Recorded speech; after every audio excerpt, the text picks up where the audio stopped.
Mathilde. Bonsoir. Vous êtes professeur ordinaire en chimie organique à l'Université de Genève. Et puis alors, vous êtes un passionné de la chimie du soufre. Et pour vous, cette chimie très complexe pourrait nous aider à identifier des antiviraux et notamment un traitement contre le Covid-19. Oui. Peut-être je commence. C'est important de ne pas exagérer. Donc, ce que nous avons identifié, c'est pas un médicament. Nous avons trouvé un candidat intéressant, surtout un candidat qui soutient une idée qui était conçue pendant le confinement, dans le printemps, quand nous étions tous à la maison.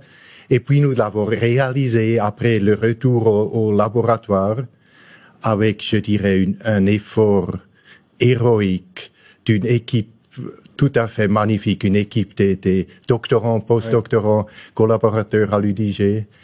Et donc, pour répondre à votre question, donc, l'identification, les mécanismes, trouver les mécanismes, moléculaires mis en œuvre par le virus, c'est prioritaire pour trouver les... Vraiment savoir comment le virus rentre dans les cellules. C'est ce qui vous intéresse, c'est ce procédé-là. Tout à fait, tout à fait. Il y a d'autres points d'intérêt pour nous, c'est comprendre comment il entre et vérifier une idée que cette chimie du soufre est impliquée. Alors, cette chimie du soufre, elle est déjà impliquée dans le VIH. C'est un virus qu'on connaît bien. Oui. Pour l'instant, on ne sait pas si le Covid-19 procède de la même manière. C'est ça. Vous allez devoir vérifier ces hypothèses. Tout à fait, tout à fait. Avec le VIH, il y a 20 ans, on a travaillé, il a beaucoup plus de résultats et on a trouvé, en fait, c'était un Suisse de Saint-Imier, Hugh Reiser, qui a observé la première fois travailler aux États-Unis à Boston, que le virus VIH utilise cette chimie du soufre dynamique pour préparer d'une fusion membranaire et pour rentrer après. Et donc, bien savoir comment pénètre le virus, peut-être avec cette chimie du soufre, c'est pas encore sûr, vous allez mener des recherches, mais ça permet de pouvoir choisir les bons antiviraux, éventuellement. Ça, nous espérons. Ouais. Oui, vous savez, c'est très difficile. Cette chimie du soufre, c'est magnifique. Donc soufre, vous le savez, il y a cette réputation diabolique un peu. Et il y a ces malodeurs, les volcanos, même vers l'enfer. Pour nous, c'était absolument le contraire. C'était fructueux, c'était passionnant, des aventures scientifiques. Et donc, chimie du soufre, c'est compliqué parce que c'est dynamique. Il y a des contacts très forts entre les soufres, des liaisons, mais ces liaisons peuvent se promener quasi librement, et ça fait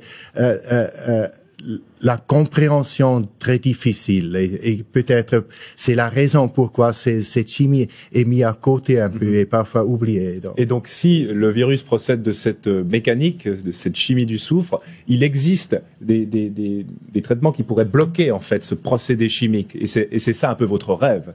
Oui. Et ça c'est que nous avons mis en œuvre. Nous avons travaillé sur cette chimie de soufre pour un sujet tout à fait différent. Nous avons cherché d'entrer dans les cellules avec cette chimie dynamique pour transporter du matériel dans les cellules. C'est important, médecine, biologie, des médicaments. Et donc nous connaissons le sujet et nous avons dit si le virus entre de cette manière, nous sommes capables de l'arrêter. Et donc quelles sont les prochaines étapes pour vous en termes de recherche? Pour le moment, oui, nous avons une nouvelle collection déjà soumise à Nurix, c'est un start-up genevois proche du CMU, sorti du CMU, pour tester. Nous espérons il y aura du progrès. Et après, on verra.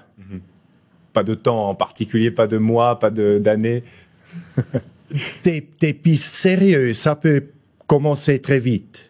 Des médicaments, c'est plus compliqué. Donc ça peut durer. Ça dépend des molécules identifiées éventuellement. Ça dépend aussi des entreprises qui sont intéressées pour le développement. Donc ça c'est beaucoup moins prévisible. En tout cas, votre rôle, c'est de faire connaître davantage cette chimie du soufre. Merci beaucoup, professeur Mathilde. Bonne soirée. Merci.